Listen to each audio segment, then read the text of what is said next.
to give a shout out, I think, to Anne Hathaway as Catwoman as well. Oh God. Um, Oh God. this is the Oh, last part of oh this yeah. episode. Um, yeah, she looked good in the costume. Good. But Did you see that ass in that leather? I mean, good.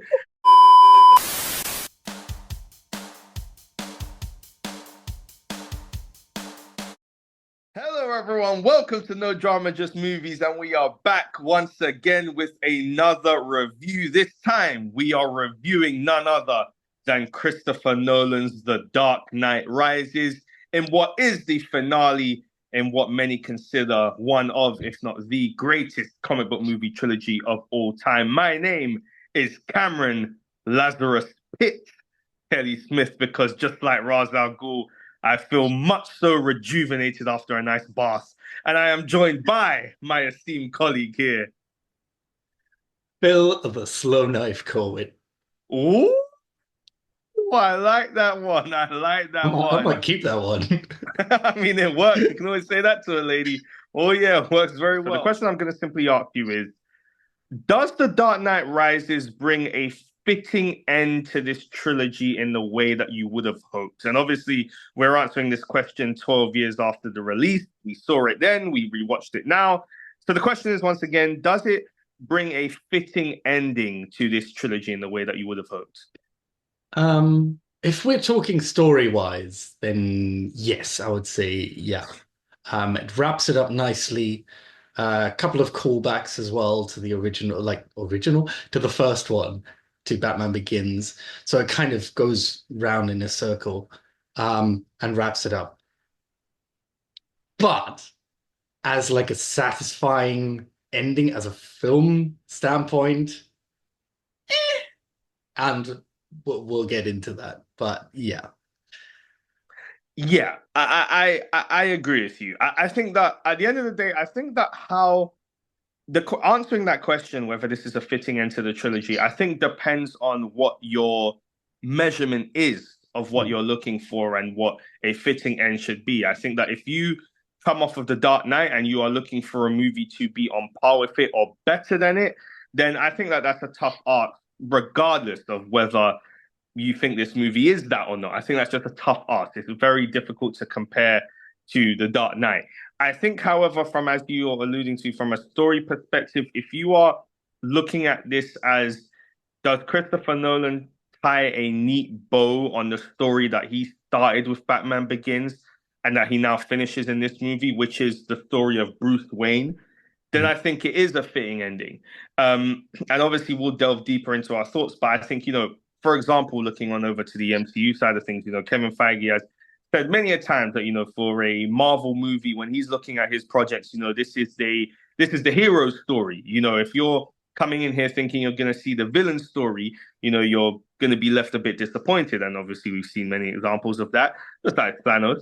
But I think that the Dark Knight trilogy is another example, at least if you're looking at it from the perspective of The Dark Knight Rises. This is a story about Bruce Wayne as Batman.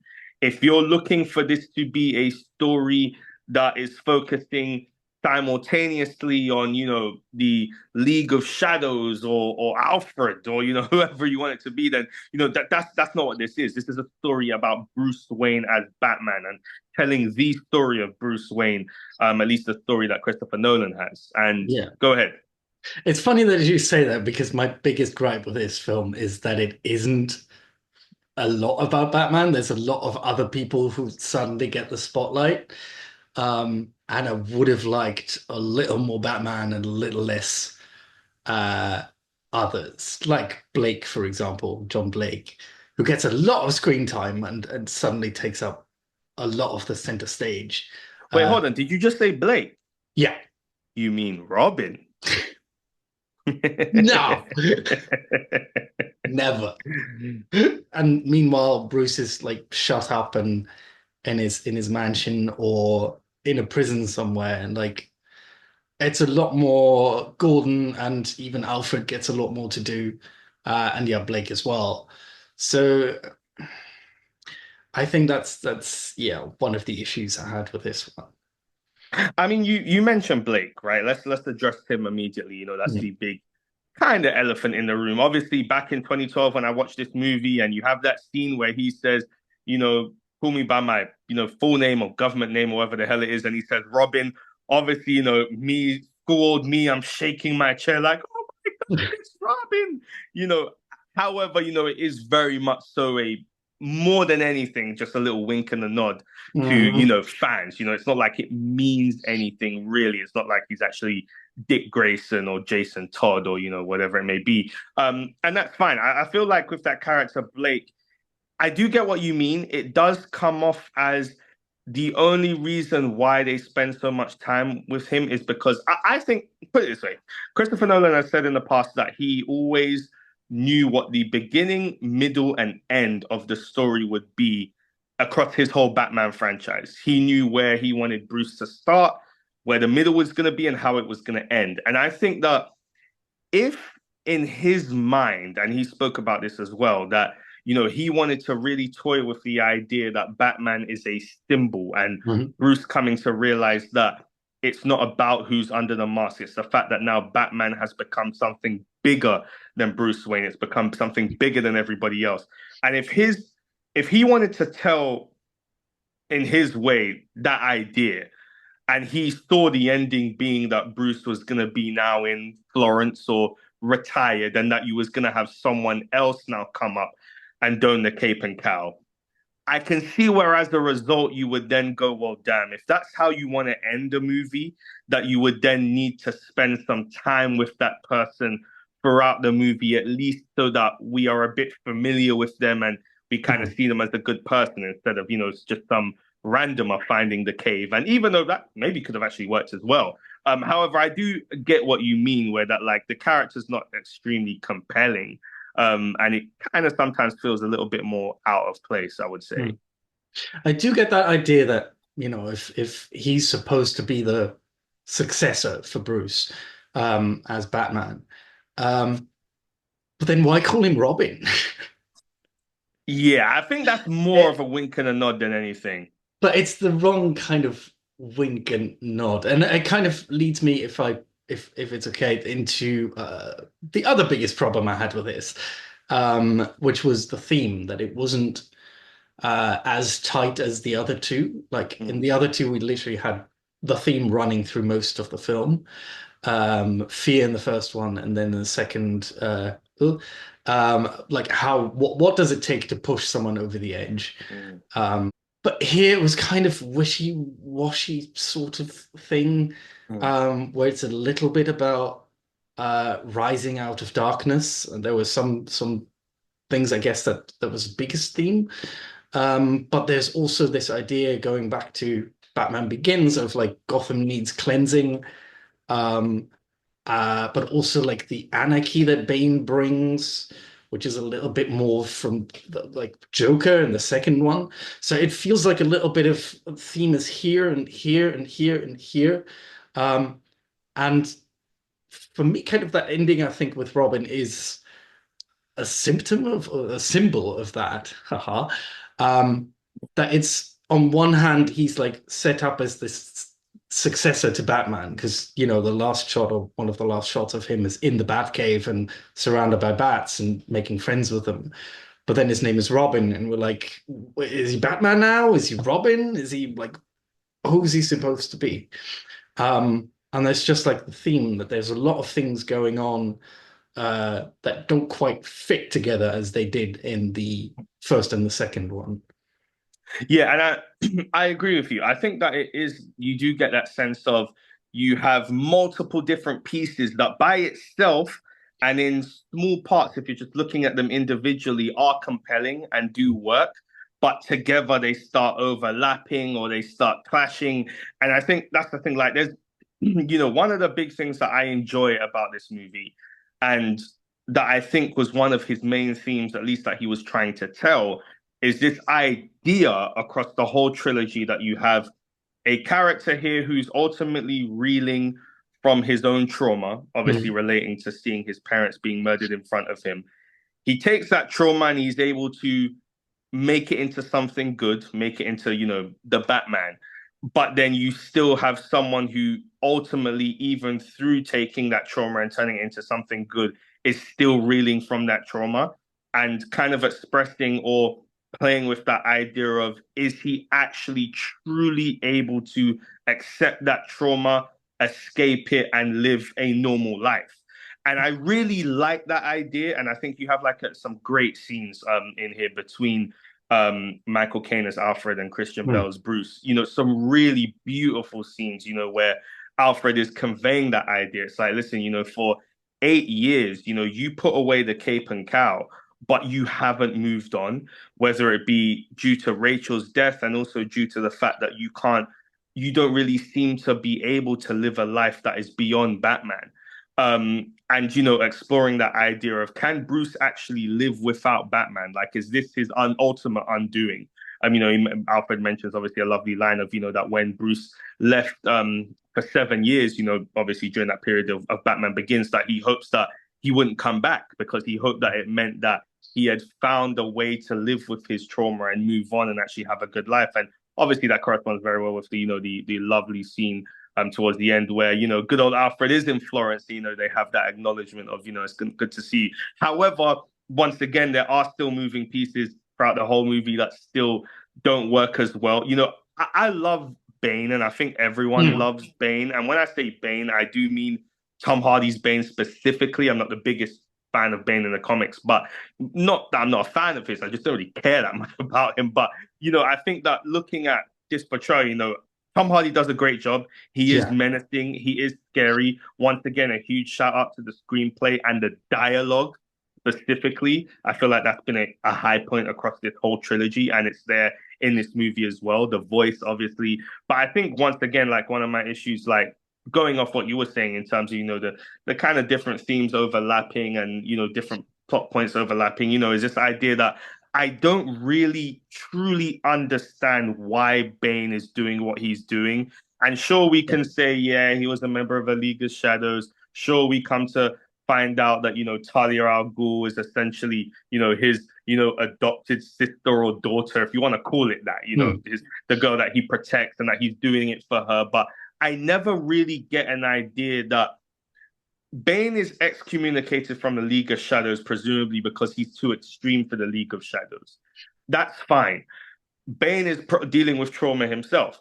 But why is Bane doing what he's doing? Why does he want to, snatch the soul of Gotham? Like, you could do that to any city, to any person, and you never find out why, and you never feel why. And I can't help but feel that that was such a missed opportunity.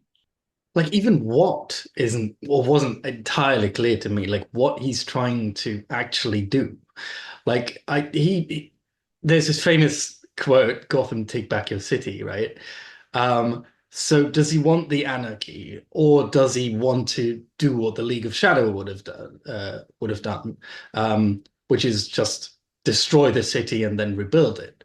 Like, what is he? Which I guess is what Talia would want, just to follow in her father's footsteps. But like, which exactly? What is it? Like, what does he want? What is he trying to achieve here? Yeah. And even I think you mentioned that Talia might just want revenge for her father's death, but then why go after the whole of Gotham?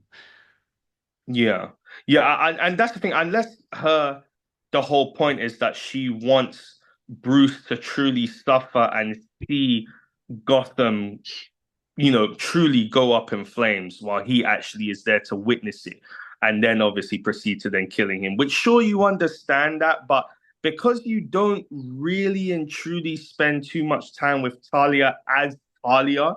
you don't really feel the reason, not to say why she would do this, but you don't feel it enough. And I, her being revealed as Talia, I feel I put that in the same camp as, Blake being called Robin. It kind of just felt like a bit more fan service. Right. And I think as well, obviously when The Dark Knight Rises came out, one of the things that everyone was questioning was, how do you move on from not only just The Dark Knight, but from Heath Ledger's death, right? Mm. With the Joker obviously not being included. And, the Joker isn't referenced at all in this movie. Christopher Nolan has obviously given his reasons as to why that is. I can't help but think that maybe it could have been helpful, especially with what happens in The Dark Knight. It's such a big launching pad that this movie takes in terms, this whole idea of, we're now revealing to the city of Gotham that the hope you once had is now truly gone. We're revealing the truth to Mm. you. And so now we're hoping that, similarly to what Ra's al Ghul wanted in Batman Begins, that you kind of all just turn on each other and we really go to the wasteland here. But Joker was the reason for that. And so, I understand why Chris didn't want to maybe include him or reference him, but sometimes I can't help but that maybe it would have been Mm. nice. But I also feel like if, God rest his soul, but if Heath Ledger was alive, I would also not be surprised if he probably would have been in this movie. And Yeah. so, it's a catch-22. Yeah. He might have like had Killian Murphy's role or something like that have been in the court proceedings somewhere. Um, but yeah, it's a shame. And I wonder how much that like influenced the writing of this one, if they had to like scramble and put something together, and if that's why it feels a little bit maybe rushed, Mm. not as clear and finished as the other two. Yeah, I agree. I mean, performances, to me, Hmm. is still a highlight of this whole trilogy and this movie. Christian Bale knocks out the park.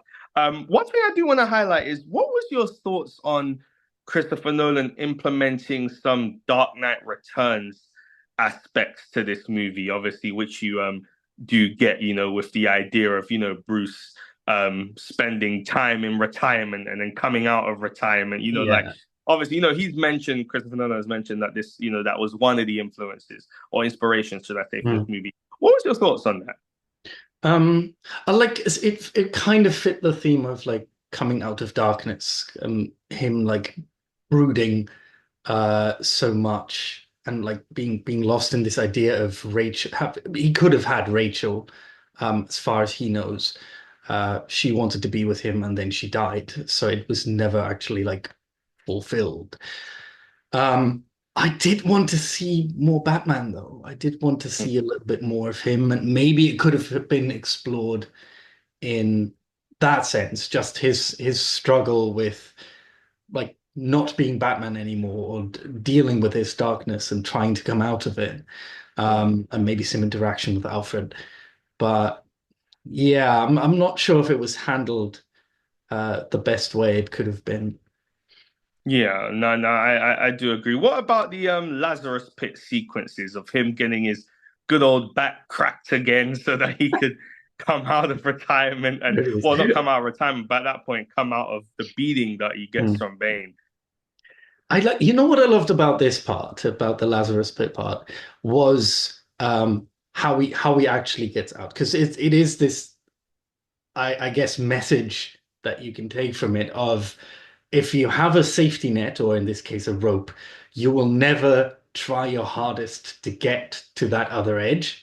Mm, But once that you leave it all behind you, you have nothing left. And if you fail this jump, you die. You will try your hardest to make this jump. And mm. like just as a message, I guess, for like Yeah. life, I suppose I really enjoyed that. Um, it is also fits like the whole idea of like hope, and I like that image of you have the sky and the exit is right there, but you can't reach it.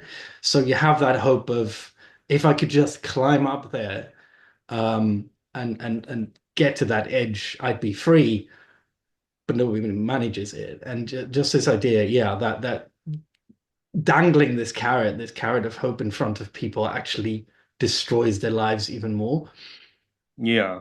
No, I agree. I think the one thing I loved about that whole his time in the pit, in the prison, and that's an extension of obviously, the scene where we see how he was put there. Hmm. Where you see that scene, that nice scene between him, Batman, and Bane having their fight there, but and you see the classic, breaking of the back. I think the reason why I enjoyed those scenes is because it not only did it show you how formidable Bane was, but I think it was nice to see Bruce truly broken, but not just Mm. mentally, not just his soul, but also his his body, like him actually being hurt.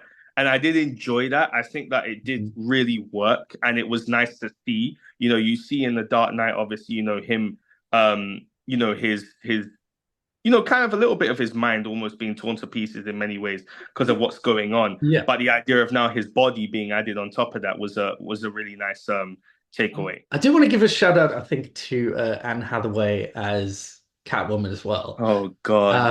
Um, Oh God. this is the Oh, last part of oh this yeah. episode. Um, yeah, she looked good in the costume.